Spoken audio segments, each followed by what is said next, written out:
Regardez, regardez ce que Sméagol a trouvé.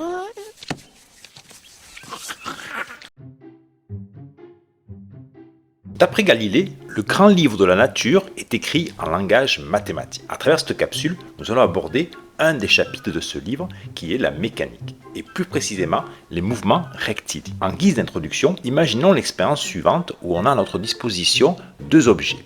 Une balle de tennis de masse 60 grammes et une boule de pétanque de masse 640 grammes. On va les laisser tomber d'une hauteur de 2 mètres sans vitesse initiale. La question qu'on va se poser, c'est quelle sera la plus rapide? Pour répondre à cette question, nous allons d'abord définir le contexte, puis nous aborderons la cinématique et enfin la dynamique.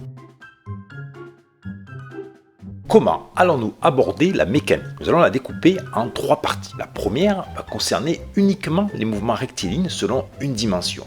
Voici une image qui illustre ce type de mouvement, un train sur des voies ferrées. Ensuite, nous verrons les mouvements paraboliques à deux dimensions, comme lorsque l'on lance un boulet. Vous voyez que le boulet suit une trajectoire dite parabolique. Et enfin, nous verrons les mouvements circulaires, toujours à deux dimensions, illustrés par le mouvement de la Terre autour du Soleil. Quel outil allons-nous utiliser? Nous allons utiliser trois outils. Le premier est la notion de système. Imaginons que l'on étudie la voiture suivante de masse 800 kg, c'est ce qu'on appelle notre système. Ensuite, la notion de modèle de point matériel. En fait, pour simplifier l'étude, on va ramener cette voiture à un point matériel, c'est-à-dire un objet sans dimension, mais qui aura la même masse que notre système, par exemple ici 800 kg. Ce point matériel va être situé à ce qu'on appelle le centre de masse de la voiture. Troisième outil, c'est la notion de vecteur. Qu'est-ce qu'un vecteur? Alors pour bien le comprendre, nous allons faire apparaître ici deux vecteurs. Tout d'abord le vecteur vitesse, vous voyez ici en jaune. Je vais l'appliquer au centre de masse de la voiture et aussi au point matériel représentant donc notre voiture. Deuxième exemple de vecteur, le vecteur force. Pareil, on va l'appliquer au centre de masse de la voiture et au point matériel représentant la voiture. Un vecteur va contenir trois informations. La première, c'est ce qu'on appelle la direction.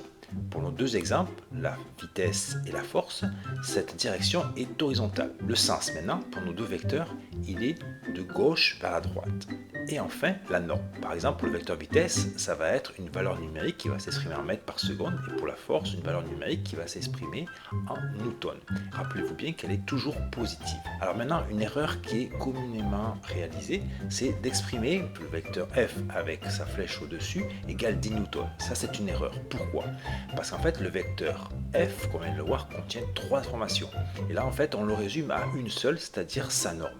Donc, c'est faux, et ça énerve toujours les enseignants de voir écrire ceci. Qu'est-ce que la cinématique? C'est la description du mouvement des objets dans l'espace, en fonction du temps, sans se préoccuper de la cause. Pour cela, on va utiliser trois vecteurs. Le vecteur position, que l'on notera OM, le vecteur vitesse, que l'on notera petit v, et le vecteur accélération, petit a. Pour un mouvement rectiligne, les vecteurs seront remplacés par des valeurs algébriques. Ces valeurs algébriques vont correspondre aux projections des vecteurs respectifs sur l'axe du repère que l'on définira juste après. Elles peuvent être positives ou négatives. Pour le vecteur position, sa projection sur l'axe du repère sera notée petit x, la vitesse sera notée petit v et l'accélération petit a. Nous allons passer en revue les trois grandeurs algébriques. Commençons par la position notée petit x et posons-nous la question suivante: de quoi a-t-on besoin pour repérer la position d'un système lors d'un mouvement rectiligne? Donc nous aurons besoin d'abord d'un axe orienté. Imaginons que cet axe soit horizontal. Orienté signifie qu'il y a une direction qui est donnée et qui est de la gauche vers la droite. Ensuite, on va définir l'origine. C'est un endroit qui va correspondre à x égale à 0, noté au majuscule. Ensuite, nous allons définir le vecteur unitaire EX qui va valider le sens de notre axe ici et qui va nous permettre de définir la valeur 1 sur notre axe et ensuite les valeurs 2, 3, 4, etc. et les valeurs -1, -2, etc. Donc ceci est appelé un repère. Maintenant, je vais vous exprimer pour un point donné son vecteur position. Donc le vecteur position sera défini ici, OM égale XEX. X étant la valeur algébrique et EX donc le vecteur unitaire. Donc si je place un point M ici, l'expression du vecteur OM sera 5EX.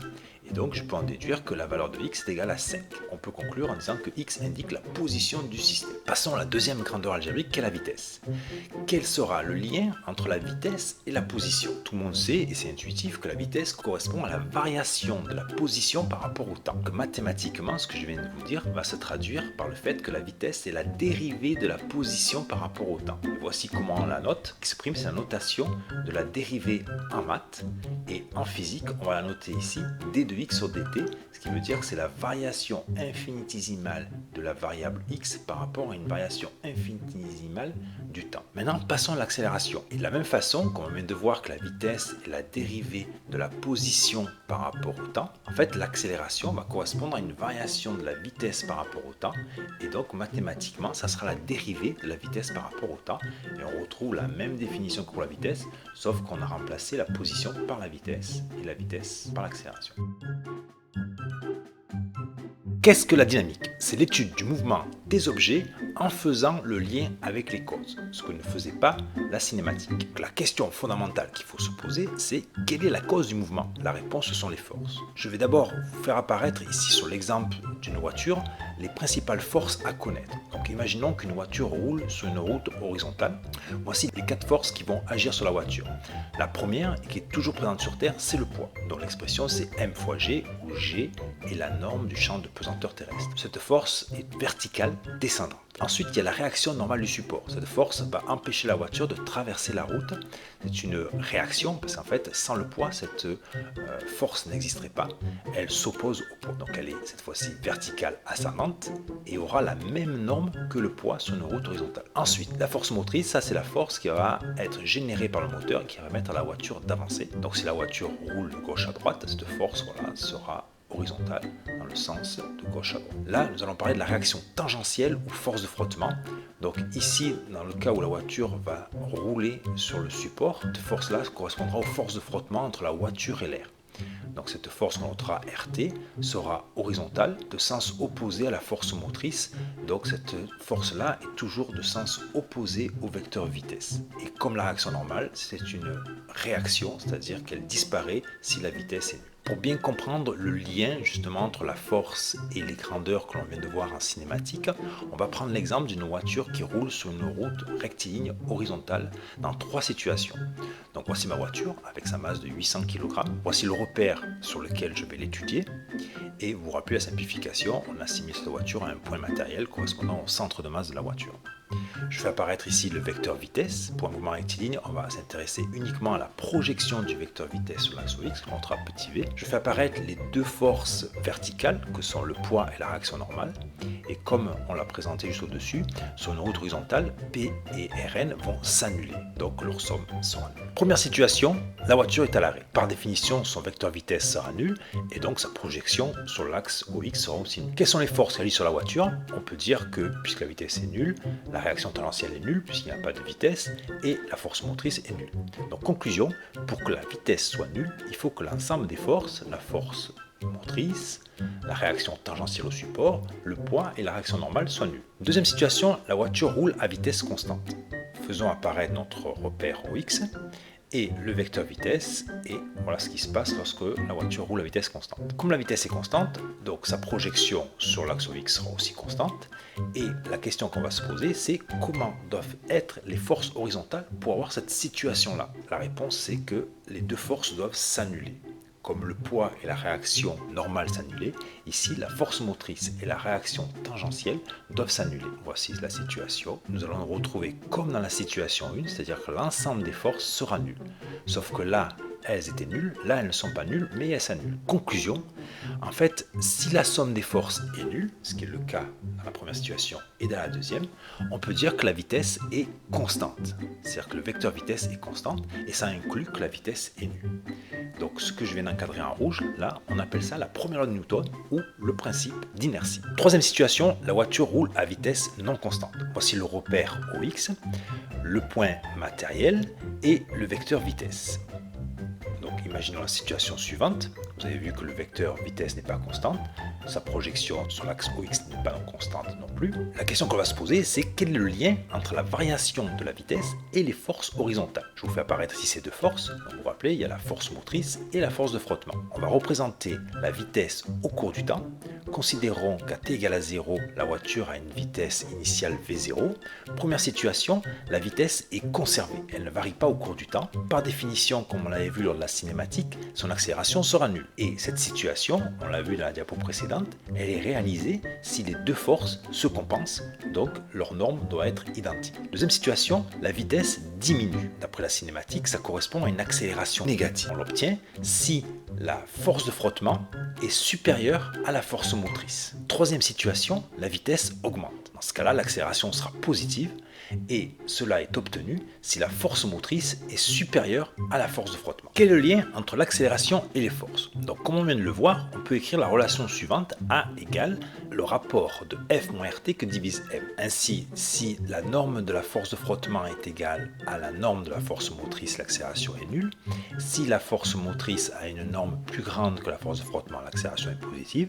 Et de manière opposée, si la force de frottement a une norme supérieure à la force motrice, l'accélération est négative. Alors cette relation, c'est tout simplement la projection de la deuxième loi de Newton, ou appelée aussi principe fondamental de la dynamique, sur l'axe OX. Et donc vectoriellement, voici l'expression de la deuxième loi de Newton: A égale somme des forces sur M. Et souvent on l'écrit aussi de la manière suivante: somme des forces égale ma. Là je vais vous présenter donc les différentes unités dans cette relation. Donc l'accélération, c'est en mètres fois seconde moins 2, les forces s'expriment en Newton et la masse en kilogrammes. Maintenant on va se poser la question suivante: que représente la masse dans la deuxième loi de Newton? Il s'agit de l'inertie mécanique. Alors pourquoi? Pour l'illustrer, je vais prendre un exemple suivant: deux objets, une poussette et une voiture. Je vais exercer sur ces deux objets la même force. La force est appelée la cause. Et la conséquence de cette force, ça va être l'accélération. Sauf que l'accélération que va subir la poussette sera beaucoup plus grande que celle de la voiture. Pourquoi? Parce que la poussette a une petite inertie. La cause va entraîner une grande conséquence. Et pour la voiture, la masse étant beaucoup plus grande, la voiture aura une grande inertie mécanique, et pour la même cause, il y aura une plus petite conséquence. Ce qu'il faut retenir, c'est que plus un objet a une masse importante, plus son inertie mécanique est grande, et plus il sera difficile à le mettre en mouvement ou à l'arrêter. Pour conclure, revenons à la question qu'on s'était posée lors de l'introduction, et qui était la suivante. Imaginons qu'on laisse tomber deux objets, une balle de tennis et une boule de pétanque. Quelle sera la plus rapide? Voici la situation, donc le bac à sable, une hauteur de 2 mètres. Là j'ai représenté uniquement la boule de pétanque. Je vais préciser ici que l'on va lâcher la balle ou la boule sans vitesse initiale. Et maintenant je vais vous montrer comment on traite ce genre de problème en mécanique. Et pour cela, il va falloir suivre différentes étapes dans l'ordre. La première étape consiste à définir notre système. Le système ici, c'est la balle ou la boule qui est caractérisée par sa masse petit m. Ensuite, je vais faire le bilan des forces. Donc, je vais considérer qu'il y a une seule force qui intervient sur notre système, c'est son poids. Vous vous rappelez, il est toujours vertical descendant. Son expression, c'est m fois g, g étant le champ de gravitation terrestre. Ensuite, je vais définir mon repère, que l'on notera OX. Comme le mouvement va être vertical descendant, le repère OX sera vertical descendant. Je choisis l'origine qui corresponde à la position de l'objet, donc du système, à t égale à 0. Donc l'origine est bien ici, à l'endroit où se trouve ici la boule de pétanque à t égale à 0. Quatrième étape, je définis les conditions initiales, c'est-à-dire à t égale à 0, quelle est la position de l'objet et quelle est sa vitesse. Donc la position de l'objet, on vient de le voir, c'est 0, et la vitesse initiale est nulle puisque je lâche l'objet sans vitesse initiale. Cinquième étape, je vais appliquer la deuxième loi de Newton pour trouver l'expression de l'accélération. Voici l'expression vectorielle de la deuxième loi de Newton. Le vecteur A égale la somme des forces vectoriellement que divise m. Donc je vais remplacer la somme des forces par la seule force qui ici agit sur mon système, c'est le poids, donc m fois g. Vous voyez que les deux masses vont s'annuler et donc je vais avoir l'accélération est égale à g de manière vectorielle. Cette expression vectorielle, on va la simplifier, c'est-à-dire on va faire disparaître les vecteurs en la projetant sur notre repère, sur l'axe OX, a égale g. Ensuite, maintenant on va chercher l'expression de la vitesse, c'est-à-dire la projection du vecteur vitesse sur l'axe OX. On a vu en cinématique que l'accélération c'est la dérivée de la vitesse par rapport au temps. Là on va voir l'opération inverse qu'on appelle la primitive. Il consiste à se trouver l'expression d'une fonction connaissance à dériver. Donc moi je sais que la dérivée c'est égal à g. L'expression de la vitesse c'est la suivante, et vous voyez que si je la dérive, ça me fait v égale g, puisque la dérivée de gt c'est bien g, et la dérivée de v0 qui est une constante, ça fait 0. v0, en notre cas ici, il vaut 0. Maintenant je vais faire la même chose pour trouver l'expression de la position, puisque la vitesse c'est la dérivée de la position par rapport au temps. Là on va chercher l'expression de la position qui, lorsqu'on la dérive, permet de retomber sur g fois t. Donc je donne directement la réponse, c'est x égale gt carré sur 2 plus x0. Donc le x0 c'est comme pour v0, c'est obligatoire, on va toujours ajouter ici une constante. On avait noté là que la position initiale était nulle, donc je peux dire que x égale gt carré sur 2. On vient d'établir ce qu'on appelle l'équation horaire du mouvement de la balle, donc x égale 1 demi gt carré. Qu'est-ce que l'on constate? C'est que la masse n'intervient pas dans cette relation. Et ce qui est la même chose pour la vitesse et pour l'accélération. Toutes ces relations sont indépendantes de la masse, et donc conclusion, la balle et la boule chutent à la même vitesse. Voici une vidéo qui illustre ceci. Vous voyez, la balle et la boule arrivent en même temps au niveau du bac à sable. Je vous remercie pour votre écoute et je vous souhaite bon vent les scientifiques. Allez, va-t'en et ne reviens jamais.